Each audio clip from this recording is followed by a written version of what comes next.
Hello guys, ఇప్పుడు చూస్తున్నారు కదా, ఇదే కుందేలు రామచిలక అండి. బోన్లో ఉండండి. అలాగే నేను 3 వీడియోలు బట్టి అవే చేస్తున్నాను, కుందేలు రామచిలక వీడియోసే. సో అంటే చూడడానికి చాలా క్యూట్గా బాగానే ఉన్నాయి కాబట్టి చేస్తున్నానండి. చూసారు కదా ఎట్లా తింటుందో కుందేలు గడ్డి. ఆ రామచిలక వచ్చి నైట్ వచ్చి మేము యాపిల్కి అయ్యేసానండి.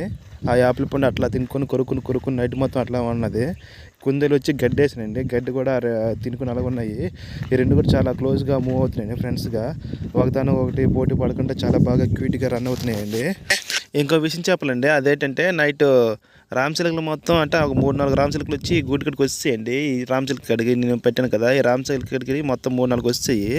ఇది మా పొలంలో పట్టానండి. మా పొలంలో పడితే అది మరి ఎలా వచ్చి ఏంటి నాకు అర్థం కాలేదు. సో నైట్ మొత్తం ఇవి ఏమైనా అరుస్తాయేమో నాకైతే అర్థం కాలేదు. మేమైతే పక్కన పెట్టామండి, మా మేకల సాల ఉంది, ఆ పక్కన పాకలు పెట్టి. సో అవి కూడా ఇక్కడికి వచ్చేస్తే మాత్రం ఖచ్చితంగా ఏదో ఒక రామచిలక మాత్రం పెట్టేస్తానండి ఈసారి మాత్రం. సో ఈ 2-3 కూడా కొంచెం కలిసి తోడుగా ఉంటాయండి. Please subscribe.